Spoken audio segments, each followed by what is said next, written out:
This is a D6 generation pip. Bite-sized content for a busy gamer. Sometimes featuring Craig, sometimes featuring Russ. Hey, what about me? Oh yeah, and sometimes featuring Rafe, Hollywood Granger.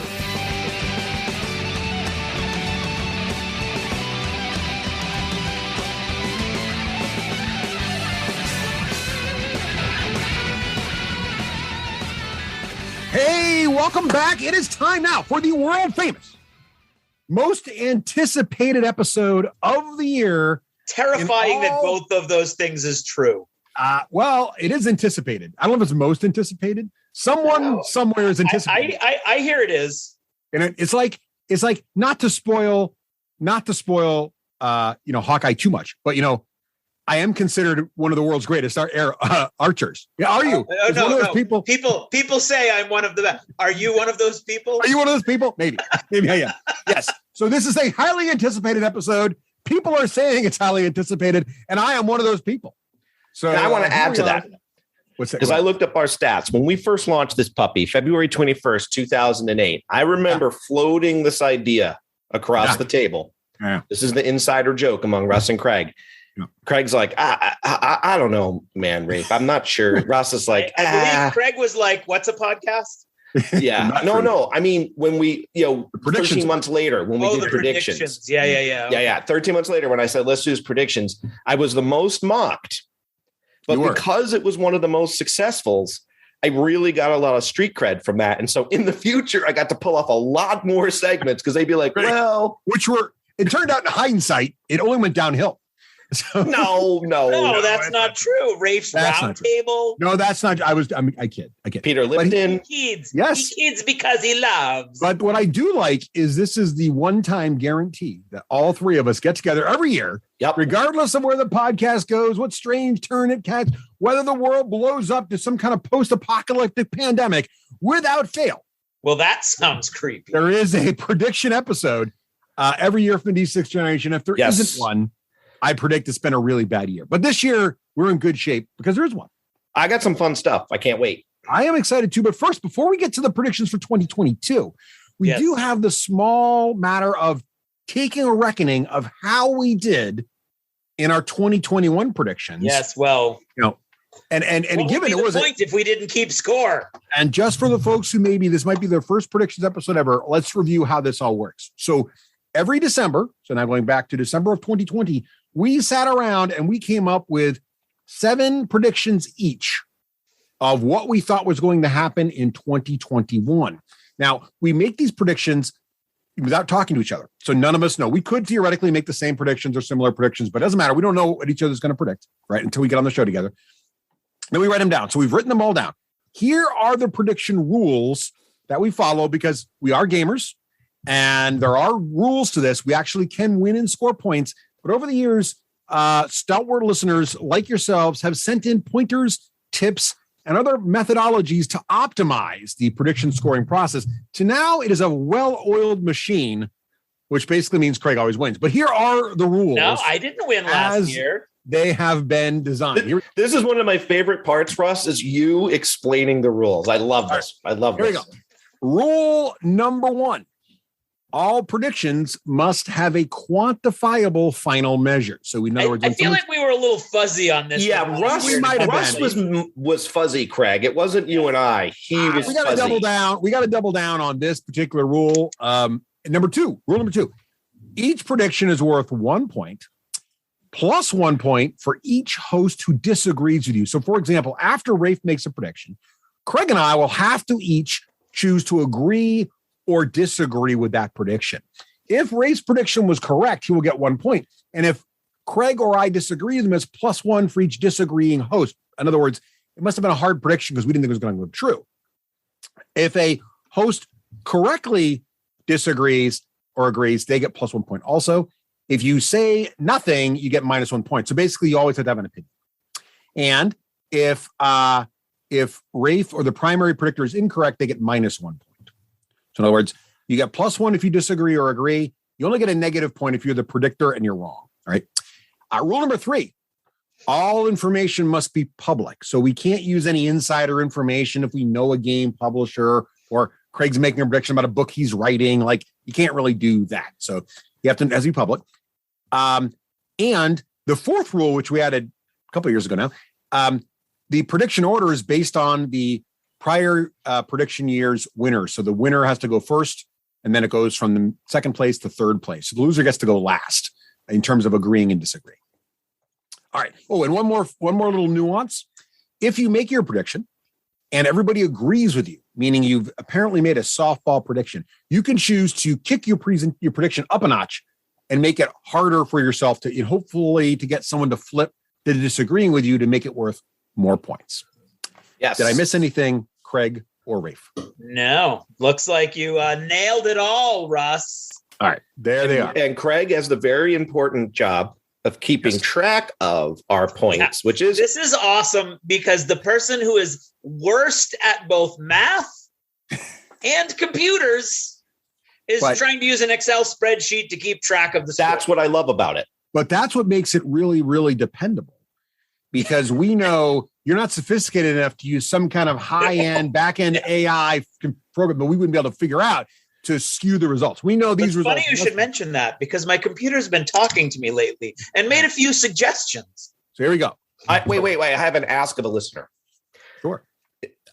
First of all, who won last year, Russ? I think you should announce that. And then... Well, why does Rafe want it to be announced? Yes. I was thinking if there's a listener that would, if they just want to, do all the prediction results, I think this should be the year we build a trophy and the winner gets to put it on their mantle for a year. I have to go look at the prediction results from last year. Rafe won. Oh, that's right. Unless you jimmied the... I think he did. Actually, I have it right here. I can call it right up. All right, you got that. Give us the scores, Craig. Yeah. Last year, the final scores were... I want to make sure that, okay. Russ finished with 7 points. That's not great. Craig finished with 9 points. Impressive. And Rafe finished with 10 points. There it is. So a nail biter between Craig and Rafe is the winner, which means Rafe must disagree or agree last for each prediction. Well, that's true. Oh, yeah. Well, no, that's actually no, not really, because it's going to be based on this year's results. So here we go. All right. I lied. Here we go. Round one. There are 7 rounds. Oh, right. In round one, that's correct. Rafe, what was your first prediction for 20? Okay. I love these for many reasons. Yeah. It's a prediction that only I know if it occurred or not. But you guys know I'm so flippin' honest that you're like, yep, he'll tell us whether he did it or not. So my prediction was I will be able to play a guitar solo and I will provide proof of this, like a recording if I played out, me rocking out on a solo, or I could play it on the air. And sadly, even though with COVID, I was locked in and I have gotten worlds better on my guitar, I am nowhere near being able to play a guitar solo. So I did not accomplish this prediction. So now, Craig, I believe you agreed with Rafe on this. I did, Russ. And Russ, I believe you agreed with him as well. I did. So both of us clearly had high hopes for Rafe. I think it was faith, Russ. They were misplaced. They were misplaced. Faith. And it was Rafe, misplaced. For those of you who figured out the scoring system, Rafe has now scored -1 point. And Craig and I have received 0 points for Rafe's first prediction because neither of us are correct. All right. True. Craig, have you recorded that in your super spectacular spreadsheet? Yep. All right, Craig, what was your prediction in round 1 for 2020? Well, Russ, my prediction in round 1 was very quantifiable. Only because you do all the research after the fact. I said that by the end of 2021, there would be an announcement that a streaming service or an affiliate of a streaming service will be purchasing a movie theater company outright or form a stated open partnership with one that we would be able to find evidence of. And Bloomberg News apparently has broken the story that Amazon has agreed to buy MGM Film Studios for $8.45 billion. That seems like an announcement. That your prediction was oddly on the nose, sir. Oddly on the nose. Rafe, would you say Craig works in the theater industry? I would absolutely. I feel like I have to say you're correct, but it might be borderline on insider information. I'm just throwing that out there as a potential. I do remember. I'm sorry, whose brother works for Amazon? I'm confused. Well, I know, but I didn't make the prediction. So that's a good point. I do remember Russ had consternation over this one, Craig. I thought it was beautifully stated and very clear. He's like, wait a minute, which studio's going to buy what? But I want you to know I was impressed. No. I was so impressed. I agreed with you. And what do you get for that agreement, Rafe? I get +1. You got a point. And I disagreed, which means I get nothing, and Craig gets an additional point. So Craig scores 2. Rafe scores 1. 2. Beep, boop, beep, boop, and I have scored 0 on that prediction. All right. So in round 1, I also had a prediction. Yes. Yeah. What was your first prediction in 2020? So first I have to qualify this. So in 2020, I decided to make my predictions a little more interesting. Yes. And so I did them in the form of haikus. And I felt like haikus were good, but I had a rough year in 2020. So I thought in 2021, I would kick it up a notch and go for song lyrics. Oh boy. So I used song lyrics, and this one, my song lyric for this prediction was, so tell me, where do you want to go, where it's covered all in colored lights, where the runways are running the night, blah, blah, blah, something from Greatest Showman. Anyway, my prediction was that PAX East would be the first big gaming convention of 2021. And I feel like you both were pretty confident this was going to be correct. Because you both backed me up on this, but sadly, we had too much faith. I know. Yep. Sadly, I was very optimistic here about PAX East doing okay, but sadly, PAX East was canceled. And really, I think the first big con, well, the first one I went to was Gen Con. There may have been. I didn't hear about any before that. Yeah, I didn't either. I don't think anyone happened before then. So sadly, I was wrong about that one. Womp womp. So I get 0. I get -1 actually, and Craig and Rafe get 0. Because they both agreed meals. Yeah. So, Craig, at the end of round 1, what is the score right now? At the end of round 1, is history repeating itself? Is this a shadow from the past looming large upon us now? Russ has -1. Oh, God. Here you go. Rafe is zooming on fast, straight ahead, or in neutral at 0. Yes. And yours, most humbly and truly, has 2 points. See, this is why whenever you just like downplay your prognostication skills, I just don't believe you. Well, all right. I have a feeling that I've reached a peak. So We'll see. Going into round 2. Rafe, what was your prediction in round 2 for 20? This is such a simple one that I'd like to say that I don't know if you guys do this, but I don't pre-calculate the score. So I have no idea who's going to win. No, neither do I. Oh, okay. We don't know. Why? I wouldn't need this. Oh, I guess I could do it in the spreadsheet ahead of time. Yeah. No, that's no fun. We do it live. This is all live. It's audience. Okay. I apparently also had hopeful thinking. My wife, my beloved wife, who is a lover of many things, is not a lover of board games. It's one of the magic things that makes us work strangely. We can do. And I somehow thought she would play one of the most complicated, intensive wine Euro game called Vinhos. Well, it doesn't wine in it. And Megan bought for me.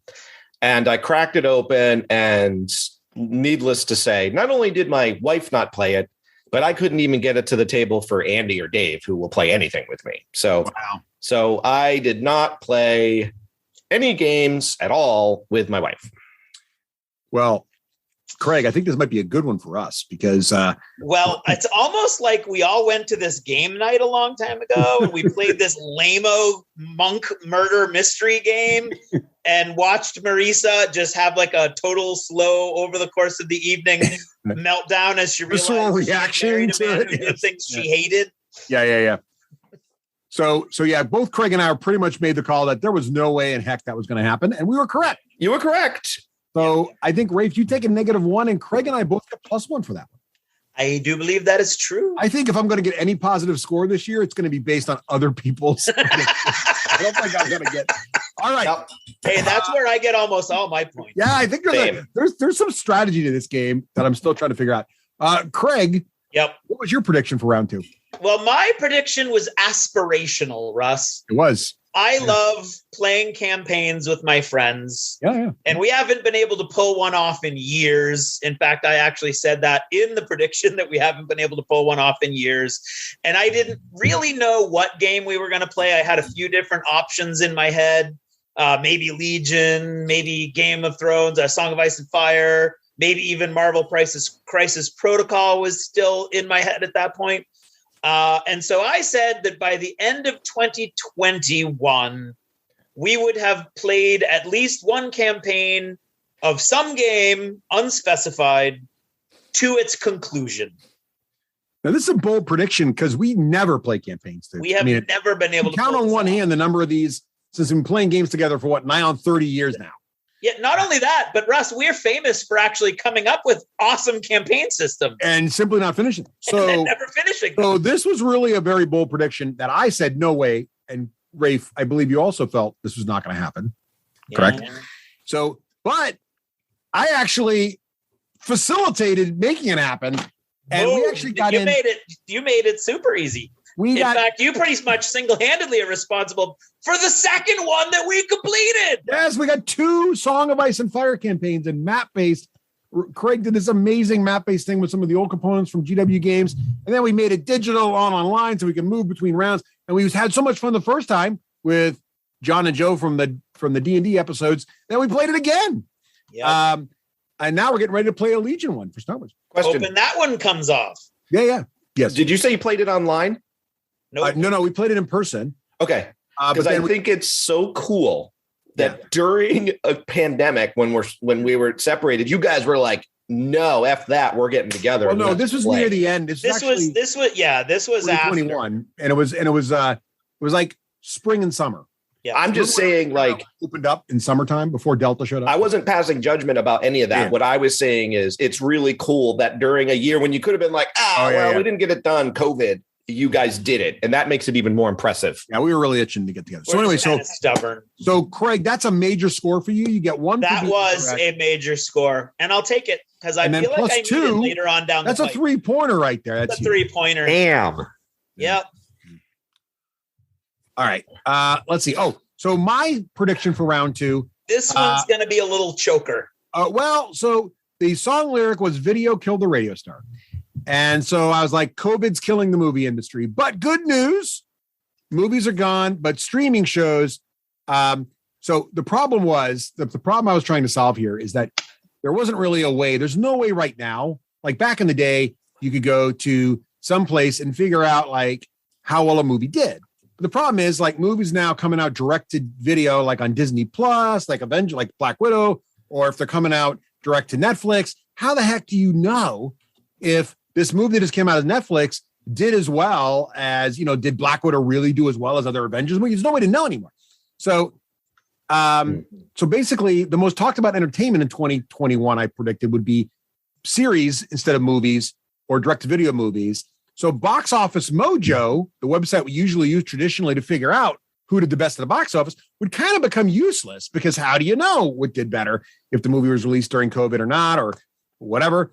So I said my prediction was there will be a new ranking system or website to compare shows across multiple platforms. So you could kind of see how they're doing based on viewership and popularity, right? Because right now you'd have to go separately to Netflix and have to go separately to maybe Hulu and then go separately to Nielsen. And so that was my prediction. Rafe and Craig, how did you feel about this prediction? I sadly jumped on your train, even though I'm now looking at it because I don't have that belief. I think movie theaters are going to survive and come out different. But apparently I got swooped up into the Russ ability to predict tech train. And there's a lot of verbiage in that. Yeah. It was a very, so Rafe, you agreed with me. I agreed. And Craig, you didn't agree with me though. You're like, no. No, I disagreed, and I still am looking at the actual prediction, and I'm confused. So The prediction is that there will be a ranking system or a website where you can compare shows, but you're talking about shows versus movies in most of the prediction. Yes. And so to the best of my ability, Nielsen does some stuff for this. So Nielsen does. So where I think I'm right, is Nielsen, the link I have in my thing. Yeah. You can actually see how a show did on multiple platforms. Like, for example, you can see, I'm going to bring it up right now. Let's go take a look. I'm going to, for our listeners at home, I'm going to Nielsen.com/US/English/top-10. And on this list, you can see, for example, that Netflix of the top right now in the week of October 25th through October 31st, the last week they have, the top watched show is You, and then they're all Netflix shows until you get to number 8, and then it's Ted Lasso from Apple TV. Right. So I can see Netflix shows and shows like on Apple TV. And when I looked at this last time, I could see Hulu shows. So it's changed already since I looked at it last time. So it's not exactly a panacea, but people are working to solve the problem. Ooh, panacea. You should get a point just for your use of the word panacea. So that's my pitch that I was actually. Okay, Craig, you're going to like this. Yeah. I have a horse to say he got it because I agreed. Yeah. He didn't get it. Oh, come on. Well, I think the main issue I have, and it's not, and I'm not saying definitively that I don't think you got it. Yeah. Is that it felt like the prediction was talking about movies versus streaming, but it doesn't. And so that's because it says most talked about entertainment. The actual prediction is just the last sentence. No, because the second sentence says the most talked about entertainment will be series instead of movies, right? Which I think is true. So more people are excited about. I have more information on that later tonight. I think more people are excited about Hawkeye right now than the new James Bond movie, for example. Yeah, at the office water cooler, right? And so then you did that thing where you said there'll be a ranking system, which we do to ourselves sometimes. And I put a link right here to the ranking system. Yeah. Now the interesting thing is the industry is still fighting over this. Yes, because like. The system that Netflix itself came up with, I believe. Mm-hmm. And then everybody was like, that's ridiculous. And then took it up because it was the only one that anybody was suggesting, is households that watched 2 minutes or more of something count as having watched the whole thing. Right. And then they count, like, so for instance, let's say Squid Game, if Squid Game's got 10 episodes and each episode is an hour, if you watch the first 2 minutes of all 10 episodes, they're going to count that as 10 hours of watching, right? Instead of, 20 minutes of watching. Yeah. So, but no, I think looking at. I didn't say it'd be a good system. I just said someone would have one, to be fair. Due to its complexity, I vote no. And if for some reason Craig's in Russ is in the upper runnings of it, I'm not going to be in the upper runnings, but I feel like tough prediction. I think Russ should get it. Oh, you do? Okay. Yeah. So it's a tie. Well, it benefits me, so I'll vote that. All right, thank you, Craig. Yeah. All right. So that means that I score 2, one for getting it correct and one for your disagreement, Craig. And Rafe gets 1 for agreeing. I get 0 for the disagreement. Yeah, that was very magnanimous of you, Craig. Yeah. All right. All right. But also that's part of the game because now Craig has bought my affection. And later when there's a disagreement for one of his, I will certainly side Russ's affection runs cheap. Yep. He played the I don't cost much. He played the Curry favor card. I'm worth about 2 points. All right. I just gave you 1 point, but No, because I get 2, 1 for being right. Actually, it's a 3-point swing. That's true. That's one for true. being right, one for you disagreeing. And I would have had -1. It's a 3-point swing, honestly. That's a good point. All right, round 3. Yep. Rafe, what did you predict?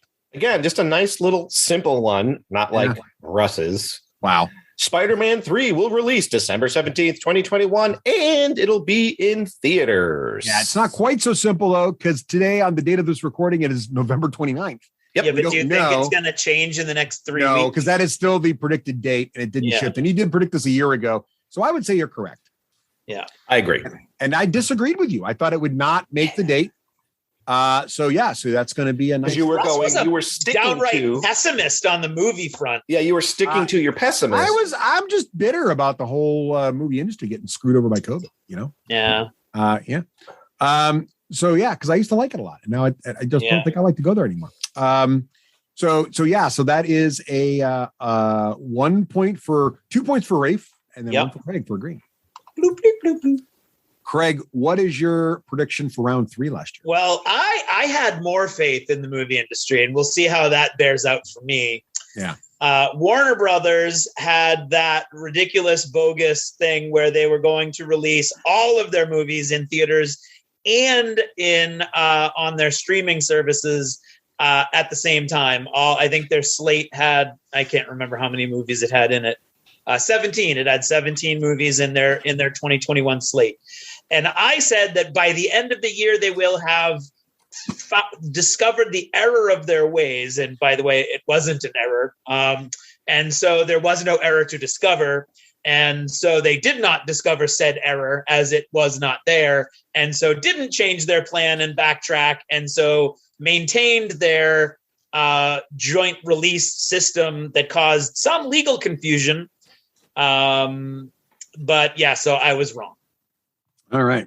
I said that they would backtrack on their announced plan, and they did not. They kept all of their 17 movies coming out in both streaming and in movie theaters all year. Oh, all right. So, Rafe, I believe you agreed with him. Yep. And I disagreed. So that means Craig is -1. I am +1. Ouch. Yeah, because I was still on my negative movie industry kick there, apparently. Yeah. And do I get -1? I always get confused. No, you don't get anything. You don't get Okay. Yeah, you don't lose any points when it's not your prediction. You can just gain points by being correct about agreeing or disagreeing. All right. My prediction for round 3 of 2021, my song lyric was, first in my class here at MIT, got skills. I'm a champion at D&D. And Baldur's Gate 3, I said, would release in 2021, and it will be within 10 points of Divinity Original Sin 2 on Metacritic. Sadly, Baldur's Gate 3 still remains in early access with only the first chapter that's playable, and they have not predicted a release date yet. So, boo. I'm really sad because I really want this game to be good and be out. So, Rafe, you disagree with me. Yes. You're negative on the video game world. Yep. I'm going to pick up some points here. And Craig, I think you sometimes play into the fact that I apparently think I know technology. So you agree with me. I don't know what any of those words put together in that order meant. So I just had faith. So you said sure. And you were again misplaced. Yeah. I should not have faith in my friends. That's what I'm learning. I get -1, but Rafe gets +1 for disagreeing. So Craig, how are we doing at the end of round 3? Not quite the halfway mark here. How are we looking? Well, at the end of round 3, we're looking at Russ with a net of 2 points. And Rafe is right ahead of him with a net of 3 points. And I have 6 points.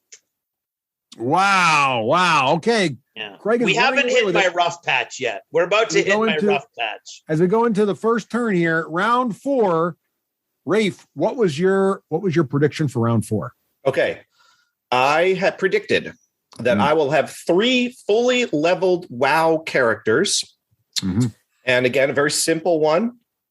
And I was able to achieve this one. That's where all my guitar soloing time went. Into solo leveling. Now, you can't have it all. I wrote that I have 4. But I can't. I wanted to double check because I have so many characters that when they did the level squish, I'm pretty sure I might have 6, but I definitely have 3. I've got a druid, a demon hunter on retail, both max level, and I leveled a classic tune from 0 all the way to level 60, which is like leveling 4 retail characters. Wow. See, I didn't think this was possible for you. I didn't know you'd find the time, so I disagreed with this. And Craig, what were your feelings on this? Well, I thought he was going to put all of his COVID time to better use, to be honest. Yeah. Well, it's been great use. I'm a hardcore WoW raider now. Although he has no guitar skills to showcase, he does have 4 massively high-level WoW characters that he can brag about. Which, if you could stick an NFT on, they'd be worth something. So that's right. So that's a lot of points there, though, because both Craig and I disagree with you. That's a 3-pointer for you. Right? That was, again, it comes down to faith. We had faith that Rafe would spend his time better. Yeah, well. And we were disappointed in that. All right, Craig, what was your round 4 prediction? All right. This is another one that's a little confusing. This one, I said, due to the turbulence of 2020, we're going to lose at least one major game publisher in 2021.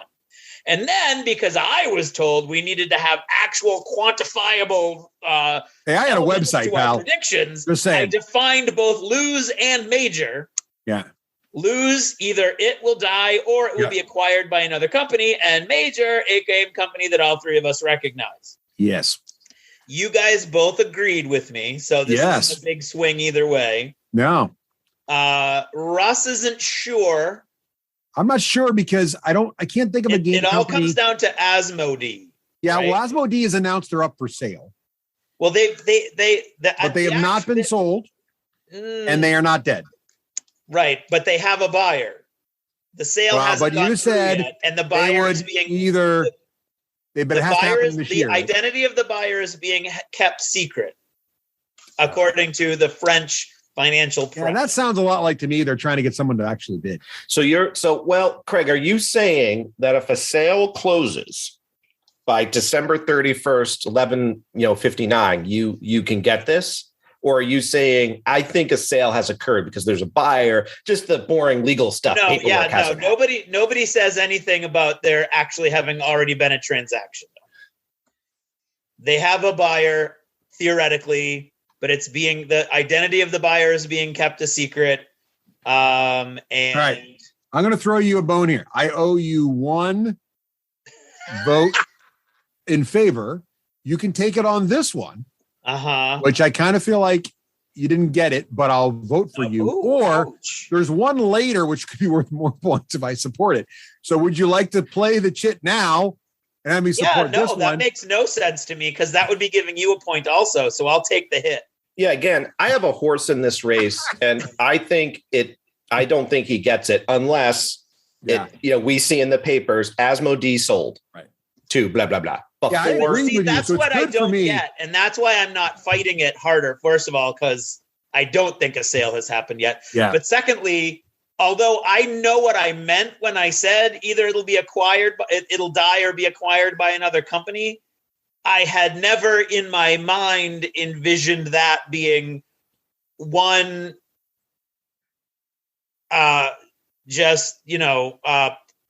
capital investment firm transferring ownership to another capital investment firm. Like, even if that happens, I don't feel like Asmodee will stop being Asmodee, right? I think that would count, though. No, by the way I worded it, it would count if it had happened, which it didn't happen yet. I think yours is a timing issue. It may happen. I think I agree, but it's also a very strange confluence of high finance and gaming. Right. When you're talking billions of dollars. I mean, it was purchased for like 1 billion and change. Now they're selling it for 2 billion and change. And it's all these high flying financial investment firms that are buying and selling. It's not like at the level ownership is being transferred. It has nothing to do with the gaming industry. I see what you're saying. Right. It's just financial movement now. Right. Exactly. So I'll take the hit. So that's pretty persuasive, though. Then it won't splash the papers. He's right. No, but it hasn't happened. No, they have to announce. It hasn't happened. It would be announced if it had happened. I believe there's a buyer. I believe they're still negotiating price. Probably. I have no inside information at all. But I don't think that it's happened yet, because I think once it happens, they'll be like, "Yep, so this happened." Okay. And I don't think it happened. All right. So -1 for Craig, no points for us, because we all agree. Yeah. All right. So I have one here. The song lyric was "It's All About the Benjamins, Baby." And this is the prediction where I predicted that Stephen Bonacore, who is a self-proclaimed retired game magnate, and the well-known podfather, will come out of retirement in 2021, and there will be documented evidence. Now, Rafe disagreed with me. Craig agreed with me. However, I would like to submit for the jury my documented evidence. So first of all, he is still claiming he is retired. Okay. So if you ask him, and I will just say this, while we consider the ruling for this, it has given me no end of joy to watch him to try to explain to everyone in the room that he is in fact retired, even though everybody in the room knows he's still pimping games. So that's specific games. Yes. So here's my evidence that he's still making money. And remember, his name is the Podfather. So like a godfather, he's got money coming from somewhere. We just can't exactly see the paper trail. Okay. That doesn't mean he's not in the industry still. It just means that it's not immediately obvious how he's making his money. Right. So my first evidence is he literally ran. I know this because he invited me to come to it. He found a bunch of podcasting influencers to come to a promotional launch event at Gen Con for a very specific game. We all went to that. He goes to all the cons every year still, despite the great personal risk to himself and others. And he then pimps games at those events. And he just bought an extremely high-end Corvette and published it all over Facebook. So these are my submissions for the jury. Denied. In your own he's argument, retired? He's not retired. In your own argument, yes, you said the words, even though he hasn't come out of retirement. No, I didn't say he hasn't come out of retirement. I said even though he claims he's retired. Yeah, well, he would know. No, and he is okay. Go ahead. Nope. So a retired person can do things in their former life. Yes. And I do have a horse to win in this one because I disagreed. So I want the public to know I'm not advocating against myself. Right. And so I vote no. And then I have a second motion, but I'll let Craig go next. All right. Well, it's interesting because this ties into my last failed prediction, because when I was researching the Asmodee sale, the article that I was reading that said there was a buyer was actually quoting a tweet by none other than the retired game magnate, Stephen Bonacore, retired in air quotes, who somehow knows exactly what's going on. And in that article, which is not that old, he was actually being referred to as the president. And I know he's not technically the president. That's documented evidence right there. But see, I think he's operating a shadow government of game publishers. Yeah. I mean, the fall cartel coming from the prior winner, your flaw is in your language. Notice how I'm like, Spider-Man will release by this date, period. You have this thing called coming out of retirement. No. My evidence, it says there will be documented evidence. But he didn't, it doesn't say Stephen Bonacore has left retirement to rejoin as president of blah, blah, blah. There's no news flashes of anything. All right. So you're going to hold it to the coming out. So your argument is he may never have retired, which I will accept. No, my argument is he's retired and he's doing whatever the things he's doing. And until we see something splash where it says, I just did corporate work where the guy retired, sold the business. They called him back as CEO. He's no longer retired. He's back full time. I was anticipating something like that also, I'm afraid. Okay. All right. I'll take the ruling on this one. I'll take the ruling. Now I do have a second motion. I guess you get Bonacore. I'll prove it. I have a second motion. Yes. I think Stephen Bonacore should drop the title, the Podfather of Gaming, and just go right with the Godfather of Gaming. Yeah, he does definitely have that vibe more now. You know? I agree with that. Yeah. And that's a hard moniker to put on yourself. So I think the three of us can anoint him as the Godfather of Gaming. Yeah. In fact, I think the Podfather might have came from this show. So why don't we just go to Godfather? Yeah. Just up his level. But it has to be the Godfather of gaming. Otherwise. Of gaming. Yeah, right. The Godfather of gaming. Like, oh, you liked him so much, you made him your child's godfather? No. Right. Yeah. I think we all know what Which, we mean. A magnate at that level, I'd be more than willing to entertain that. And I did a quick Google search. It doesn't, I thought Tom Bassel would have grabbed that one, but he didn't, as far as I know. No. No one wants that. That's a rough one. Okay. Listen to me, you three jamokes from New Hampshire. Is that even a state anymore, even? Anyway, I never would have thought that these words would have come out of my mouth. Rafe is right. the podfather of gaming, Stephen Bonacore, is not out of retirement. He is fully retired. He does not pimp games. He goes to conventions and hangs out on the media side of things because he likes to do it. He runs events because he wants to help his friends. Retirement means relaxation, and I find that all really relaxing. And most of all, if I was working, would I not be getting paid to do work? Yes, I would. But no, the podfather of gaming, Stephen Bonacore, is not monetizing himself. So, there is no documented evidence. There's no pimping games. There's just the podfather of gaming enjoying himself. And in that article, by the way, they said tabletop legend Stephen Bonacore. That's what they said. I kind of love that idea. But, I can't really say too much about that. That's not, that would be too much to accept such a title. So I will continue as the podfather of gaming. For you guys, however, you may call me also the godfather. All right. So, okay. So I'll take a -1 on that. And Rafe will get +1 for disagreement. Yeah. All that right. was a big round for Rafe. That was a big round. How are we looking at the end of round 4? 2 big rounds in a row for Rafe. Yeah. How are we looking? Well, Russ is, still strong. He's the foundation. No. He's the anchor. No. At 1 point. Oh. I have fallen 1, so now I'm at 5, and Rafe is at 7. Yeah. Whoa. All right. With the wind at his back. All right.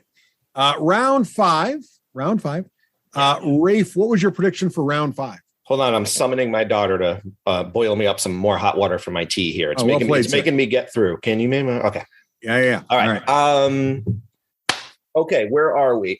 Craig. Round 5. Yeah. I had another deep, intense feeling deep in the lower pelvic region that Craig's nuts were at risk.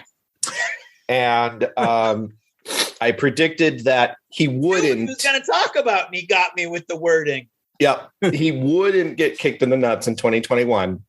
And that I will meditate 3 times a week, every week in 2021. Sadly, again, in my honor system, this did not occur. I kept a journal on my meditation pillow. So every time I meditated, I wrote it down. I fell off the 3 times a week wagon right around mid-February. However, I kept going because the goal was to do it. So I did log 50, what did I write? 53 times, but they were not 3 times a week. So I failed. All right. So, and Craig and I both disagreed with Craig. With not me being kicked in the nuts. With Rafe, yes. So meditations. So that's a +1 for Craig and I. Actually, hold on. I might not have failed. Craig, did you get kicked in the nuts? Technically, I did, I believe. Oh no, Craig! Were you wearing a cup? He said I will not get kicked in the nuts. Oh yeah. Oh yeah, that's right. Yeah, you did get kicked in the nuts. All right, good. I mean, I'm not happy you got kicked in the nuts, but if you're going to get kicked in the nuts, you can at least score a point. At least score a point on it. Right. So Rafe gets -1 for being wrong, and Craig and I both get +1 for disagreeing. Craig, what was your prediction for round 5? Mine was simple, and I again had faith, and it was again misplaced. It was. I said that Simon was going to reveal some units, if not the entire army of the others, the White Walkers, for A Song of Ice and Fire. And not only did they not do that, but there has been almost no communication from them in the last several months. Not looking good. Looking good. So there's been really one of our favorite games could be in trouble, right, Craig? There's like a couple new units that have been revealed, but it's even their communication has become so spotty. Unless you're looking at the right, podcast or whatever, you're not even going to see those. So yeah, that was bad. They were really pumped about it in the spring because of all the new stuff. So I don't know what happened there. I was I was thinking it was like they were hard charging, and now it feels like they've sort of puttered out. Something happened. And Rafe, how did you feel knowing absolutely nothing about this game whatsoever and only knowing me and my value as a predictor? Correct. I went with the disagree. You disagree. I knew you would be no faith in me. Completely off base with this, and your enthusiasm would fail you. Yeah, it did, because there's been no White Walkers. I agreed with Craig because I was also optimistic. So sadly, Craig gets -1 and Rafe gets +1, and I get nothing. Yeah. Okay, so this one I finally made a simple one here. My prediction was my song lyric was "Oh no, there goes Tokyo, it's Godzilla," and my prediction was I will get myself and 2 others into Monster Apocalypse this year, 2021, who do not currently have Monster Apocalypse. But they will buy it in and they will play at least 2 games, and they are not related to me. So basically said it couldn't be my family. This was a very optimistic move, but I was very excited about Privateer sort of relaunching Monster Apocalypse. Yes, you were Monster excited. Apocalypse. The game's great. Very excited. You both had no faith in me because you both disagree with me.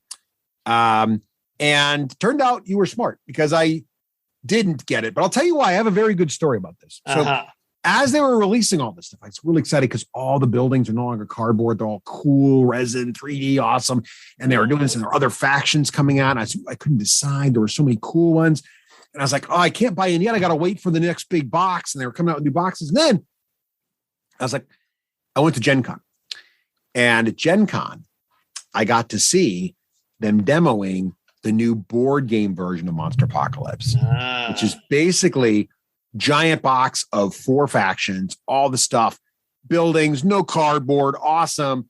And it was coming out on a Kickstarter from our friends at Mythic who did Joan of Arc. Oh. So Mythic and Privateer Press have teamed up, and I bought the all-in Kickstarter. So not only am I going to have Monster Apocalypse, I'm going to have every faction, every model, everything. It's Chaos Ball all over again, baby. And I'm very excited about this.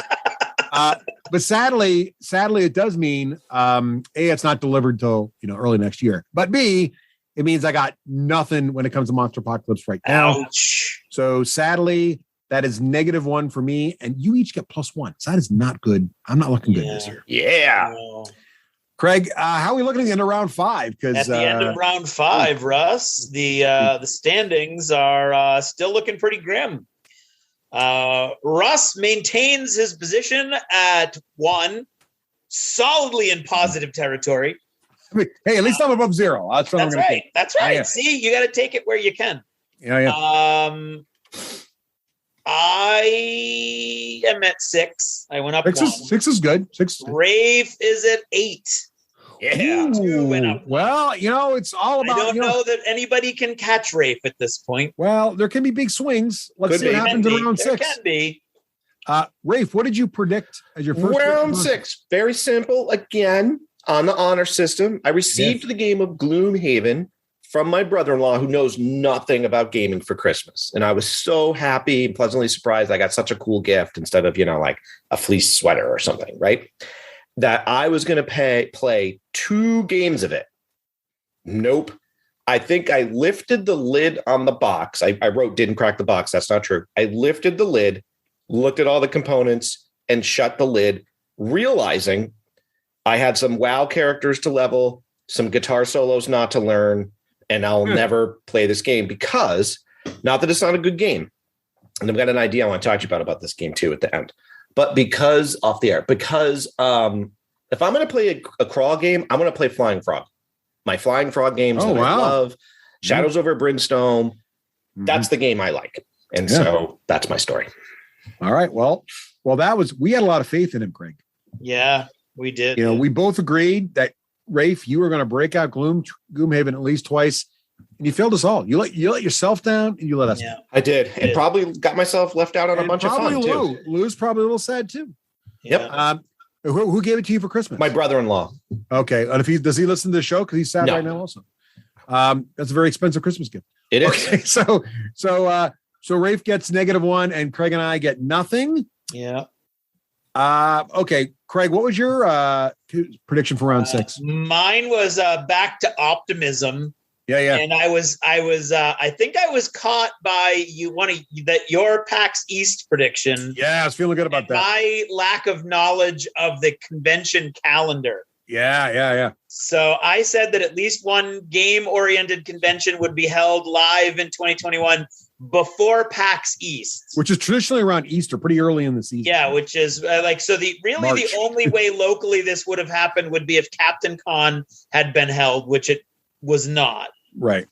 And so I was wrong, and you guys were firmly anchored in reality and both disagreed with me. So Yep. I lose a point there, and you each gain a point. Ooh, I'm out of the basement. All right. No, I'm still in the basement. Okay. Speaking of staying in the basement, my prediction for round 6 was the song lyric was "I'm leaving on a jet plane. Don't know when I'll be back again." I figured that the inability to travel, that the travel bug would just get into Rafe's DNA in 2021, and he would want to go somewhere. Now, again, I think I was probably hoping that COVID would sort of lighten up a little more than it did in 21, but I predicted that Rafe would go on a major trip in 2021 to outside of North America. Yeah. Which was risky given in hindsight. But that was my prediction. Rafe, did you go anywhere interesting this year? Just to Nashville. That is interesting. 2 weeks ago. That is very interesting, but it's sadly not my prediction, which was clearly outside of North America. Now, I do want to say I agreed, so I lose points there. But Russ, your instincts were good because I had been emailing with a Costa Rican resort to have a business seminar there, but then COVID shut it down. So, all right. Well, Craig disagreed. Yeah, so I'm going to get -1, but Craig's going to get +1. Travel's been restrictive. It has. And so Craig, what does that leave us now going into the final round 7? How we looking? It's interesting you should say that, Russ. That round had absolutely no impact whatsoever. Okay. Well, fascinating. We each lost a point and gained a point. All right. So it's still 1 to 6 to 8.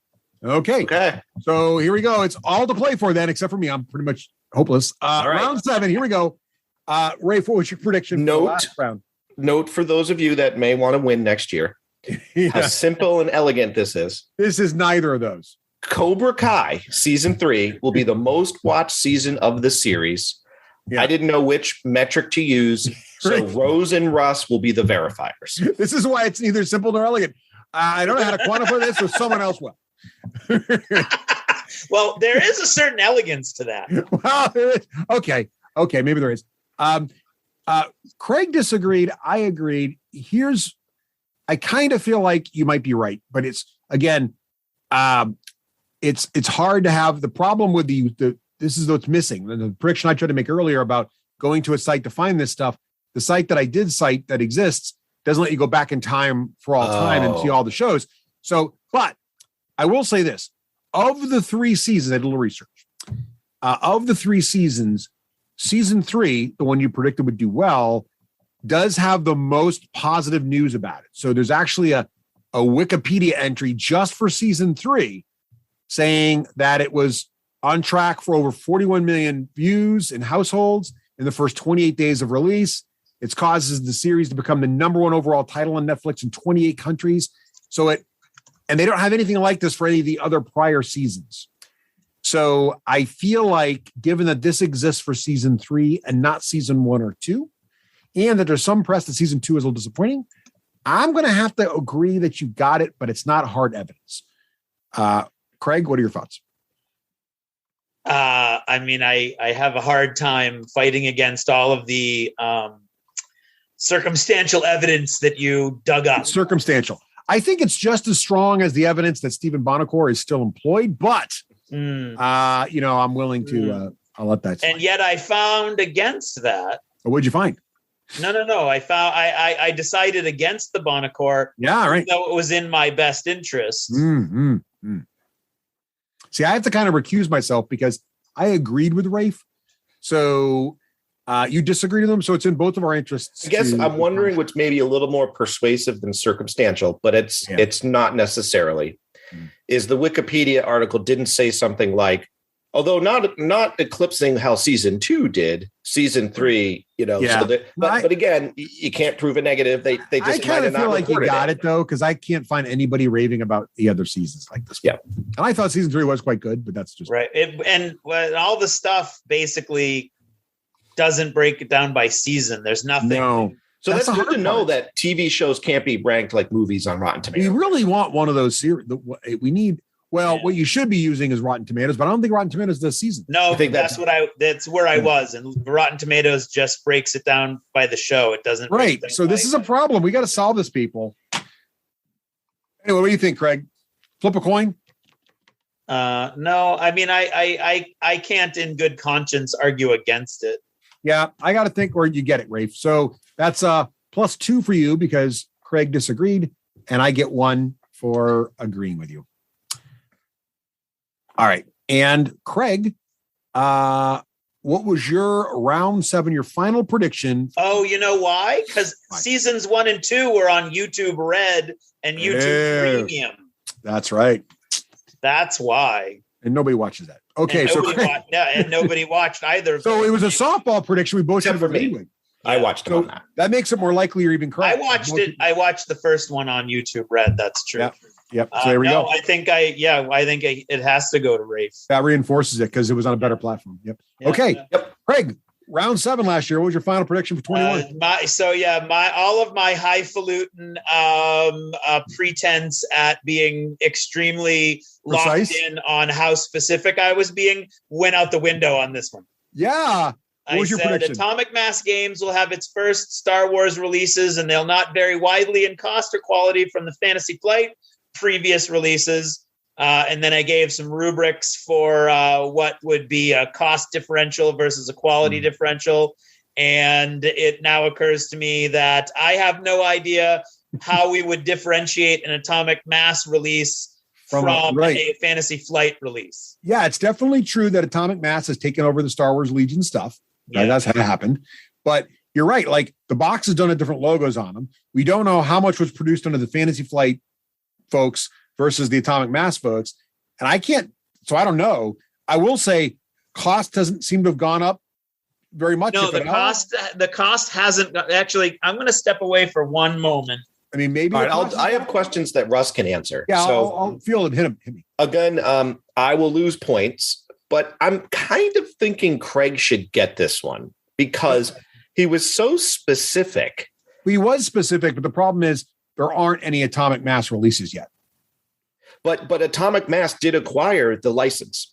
Yes, but they haven't released anything from it yet. In other words, Craig's prediction was when they get it, the stuff they produce will be just as good, if not better, and not be more expensive. If you placed an order today for a Star Wars blah, blah, blah, can you buy it and it comes in a Fantasy Flight game box and booster? Yep.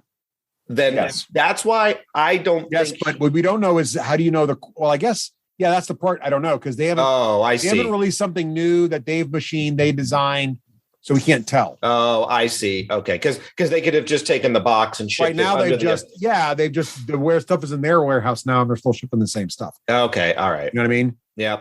Especially given all the shipping delays, they're probably still working through. No, they probably had planned to. No, it can't. I can't get it. It's the most recent release, which I just happened to buy on Black Friday. Still has FFG stuff all over. Yeah, see, that's the problem. So all right, early on. Good try on that one, Craig. It was I admire and I think you're going to be right. I think you're going to be right. It's just no. I'm willing to bet money that I'm going to be right if we could ever figure out. But I don't know. I don't know. Well, it'll come under the new imprinter. Hey, reuse this prediction. Just score. Yeah, just reuse it. Right. Double down. There's a lot of good words in here. I'd keep it. Well, you would know, being the expert on lots of words. So that means you get -1. I agreed with you, Craig. So I get nothing, and Rafe gets +1. Yeah. All right, nailed the prognosis. Now, this last prediction of mine, quite honestly, I was way out of my zone. I was like, you were way out of your lane. I was like in a different world. So my song lyric was "Start spreading the news. I'm leaving today," and it was about theater. And again, I was very bitter about the whole theater industry situation. So I said, well, Broadway in New York will restart in some way in May 21. However, there'll be some other city or geography that will kick off theater by then, and it'll now be considered competition. So it'll be like a new talk of the town somewhere. That won't be New York City. So it'll be like, oh, the new must-see play is premiering in Chicago or, Nashville or LA. And it won't be New York because New York will have so dropped the ball because of whatever happened with COVID that they won't be seen as the place to start your play as much as they were. But I did do as much research as I could about this because it's really hard to quantify. But any article I could find that listed another city as being more interesting or better to go to for theater than New York, where usually international places and the articles were released pre-2020, meaning they were just someone else's opinion about why Tokyo is better than New York or London's better than New York. There wasn't any like, hey, since COVID really hit Broadway, everyone's going here now. So I think I'm wrong on this one. Yeah. I did find some interesting articles on like, what's the future musical theater post-COVID, but it didn't really say not New York. So I agree. So there you go. And I lose points by agreeing. Which I'm glad about that because New York's not that far from me. So I like that. Now, do you want to know my secret? Yeah, what's your secret? Unions. The unions have theater locked up in America. Oh. The Actors Equity has such control over theater, they would never allow something like that to happen. So it couldn't move even if it wanted to. Oh, okay. They can control who acts in what theaters. Now, you can scab, you can go, and even though you're a member, you can ignore them and go someplace else, but then they can take away your equity card, and there's all kinds. So it is a very connected industry. So I was way out of his lane. I was way out of my lane. So anyway, I was wrong.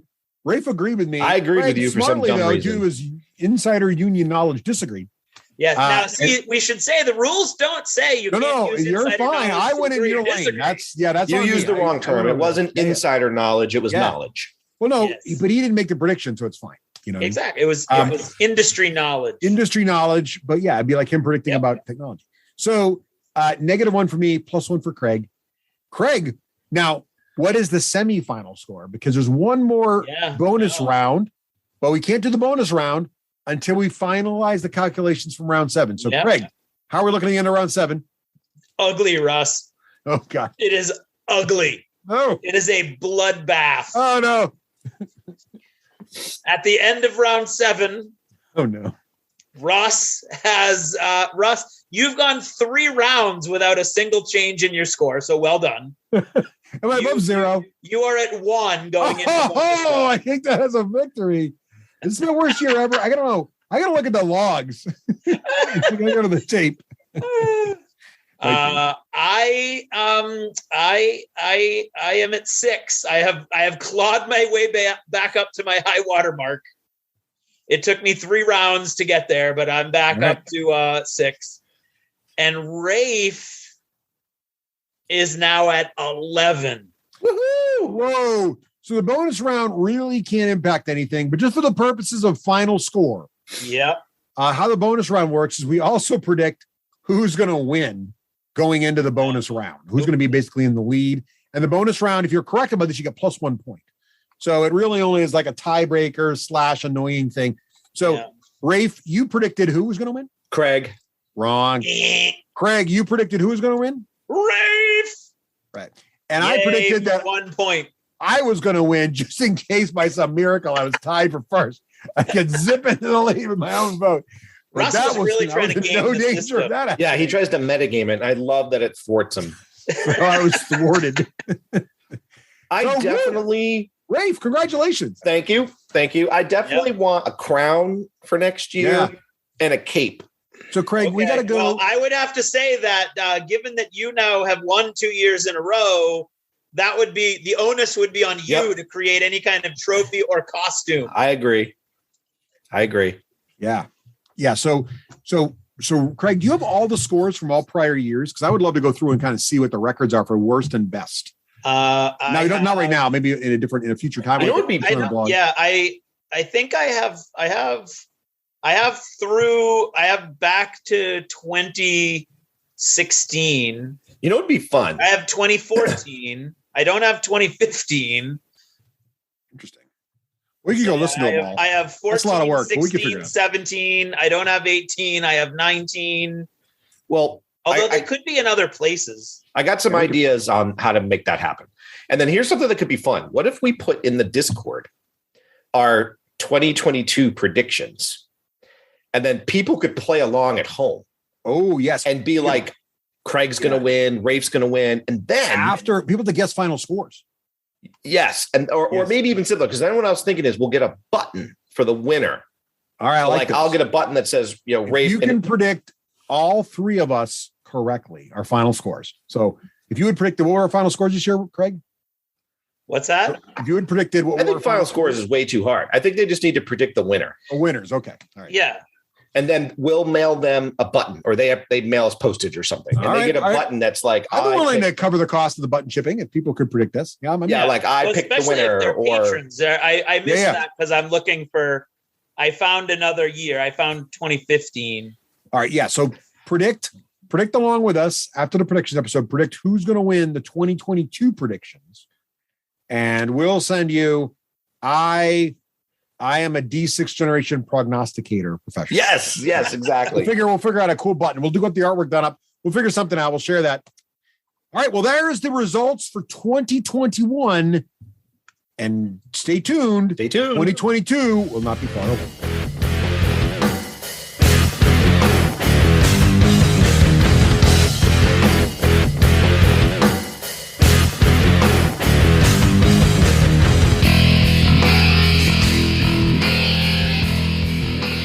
Achievement unlocked. You've made it to the end of another D6 Generation episode, the podcast whose humor has universally been acclaimed as not too horrible. Please let us know what you thought of the show by emailing us at info@the d6generation.com. If for some inexplicable reason you actually enjoyed this show, you can help others find out about it by leaving positive reviews on iTunes. Thanks for listening and happy gaming.